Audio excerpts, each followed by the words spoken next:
ಇಲ್ಲಿ ಈ ದಕ್ಷಿಣ ಕನ್ನಡ ಜಿಲ್ಲೆಯಲ್ಲಿ ಸೌಹಾರ್ದದಿಂದ ಶಾಂತಿಯಿಂದ ನೆಲೆಸಬೇಕಾದ್ರೆ ಈ ರಾಜಕಾರಣಿಗಳು ಪೊಲೀಸ್ ಇಲಾಖೆಯನ್ನು ಕೈಗಟ್ಟಿ ಅವರನ್ನು ಕೆಲಸ ಕಾರ್ಯಗಳು ಮಾಡದಾಗೆ ಅವರು ವರ್ತಿಸ್ತಾ ಇದ್ದಾರೆ. ಪೊಲೀಸ್ ಇಲಾಖೆಗೆ ಸಂಪೂರ್ಣ ಬೆಂಬಲ ಕೊಡಿ.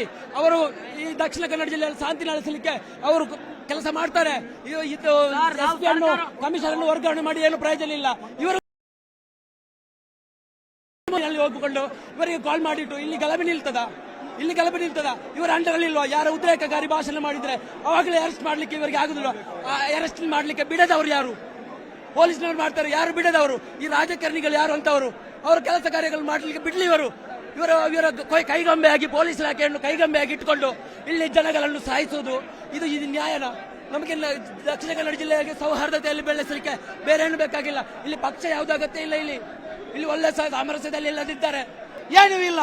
ನಮಗೆ ಇದೇ ದಿನನಿತ್ಯ ದಕ್ಷಿಣ ಕನ್ನಡದಲ್ಲಿ ಒಂದು ಸೌಹಾರ್ದತೆಯಲ್ಲಿ ಹಿಂದೂ ನನ್ನ ಫ್ರೆಂಡ್ಸ್ ಇದ್ದಾರೆ ಸರ್, ಹಿಂದೂ ಇನ್ನೊಬ್ಬರ ಫ್ರೆಂಡ್ಸ್ ಇದ್ದಾರೆ, ಒಂದು ಮಾತಾಡ್ಲಿಕ್ಕೆ ಆಗಲ್ಲ ಸರ್.